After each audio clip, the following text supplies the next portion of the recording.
ပိုင်းလေးအရိပ်မဲမြ၏ချင်းခေါမှုစီတူပျော်ဆုံးသွားသည်မှာတပတ်ခန့်ရှိပြီထသည်မင်းခန့်သည်စီတူကိုရှာဖွေရာတွင်တန်းလွန်စားတစ်ခုမျှမတွေ့ရပေ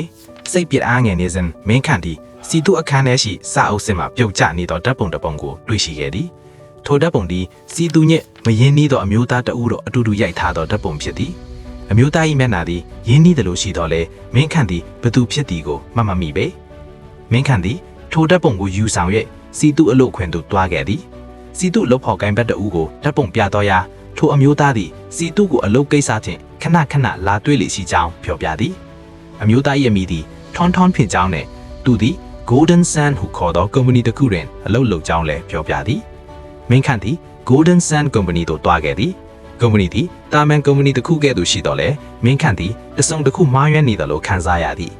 ကုမ္ပဏီတွေတွင်လူအနှဲငယ်သာရှိပြီးသူတို့သည်မင်းခန့်ကိုတန်တရားမျက်လုံးများဖြင့်စိုက်ကြည့်နေကြသည်မင်းခန့်သည်ထွန်းထွန်းကိုရှာဖွေရာတွင်ကူညီပေးနိုင်မဲ့သူကိုမေးမြန်းခဲ့သည်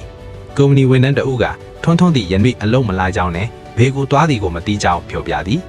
မင်းခန့်သည်စိတ်ပြက်အားငယ်စွာဖြင့်ကုမ္ပဏီမှထွက်ခွာခဲ့သည်ညစ်နတ်ထထနတ်လာသည်မင်းခန့်သည်စီတူကိုရှာဖွေရာတွင်အန်ဒီရှိနေကြောင်းခန်းစားမိသည်ထိုအရေးမဲများကစီတူကိုဖမ်းဆီးထားခြင်းဖြစ်နိုင်သည်မင်းခန့်သည်စီတူကိုကဲတင်ရန်ဘာလို့တင်သည်